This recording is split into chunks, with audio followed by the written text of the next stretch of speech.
हमारा हर कार्य देश के नाम होना चाहिए।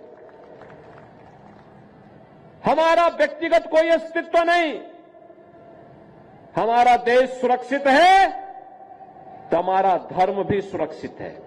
हमारे प्रधानमंत्री मोदी जी एक ही बात कहते हैं, हर काम देश के नाम। हमारा व्यक्तिगत कोई अस्तित्व नहीं। हमारा देश सुरक्षित है तो हमारा धर्म भी सुरक्षित है। हमारा देश सुरक्षित है। जब हम सदगुरु सदाफल देव जी महाराज की चर्चा करते हैं, उन्होंने एक आध्यात्मिक अभियान को तो आगे बढ़ाया ही, साथ साथ एक संत, एक सच्चा योगी, एक सच्चा संत देश और समाज की परिस्थितियों से हाथ पे हाथ धरा रह करके चुपचाप बैठा नहीं रह सकता है। यह देश गुलामी की बेड़ियों से जकड़ा हुआ था और गुलामी की बेड़ियों से मुक्त कराने के लिए अपनी आध्यात्मिक साधना के साथ इस देश को विदेशी दास्ता से मुक्त कराना है। इसके लिए सदगुरु सदाफल देव जी महाराज ने आजादी के आंदोलन में भी बढ़ चढ़ करके भाग लेकर के बैरकपुर से देश के प्रथम स्वतंत्र समर के संघनाद के साथ अपने आप को जोड़ा था।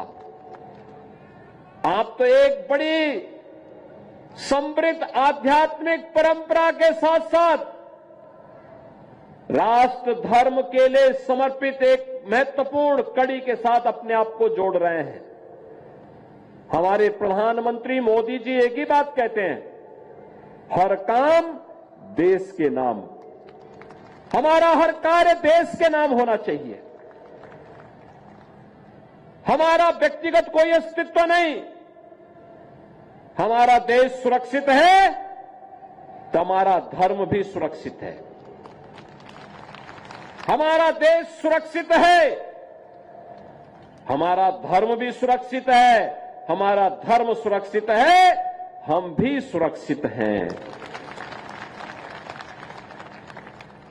और इसलिए जो भी कार्य हो, व्यक्तिगत स्वार्थ से ऊपर उठ करके, व्यक्ति से ऊपर उठ करके, समाज से ऊपर उठ करके, मत और मजहब के दायरे से ऊपर उठ करके इसको सनातन धर्म के मूल्यों के अनुरूप भारत की वैदिक परंपरा का अनुसरण और आध्यात्मिक परंपरा का अनुसरण करते हुए हर कार्य देश के नाम।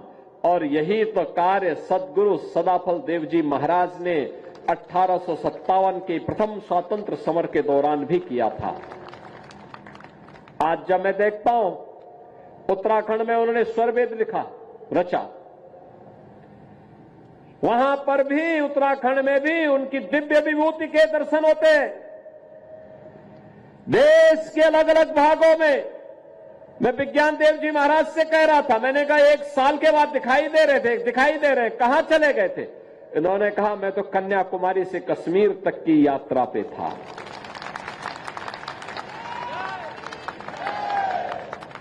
मैंने कहा आचार्य जी कहां हैं?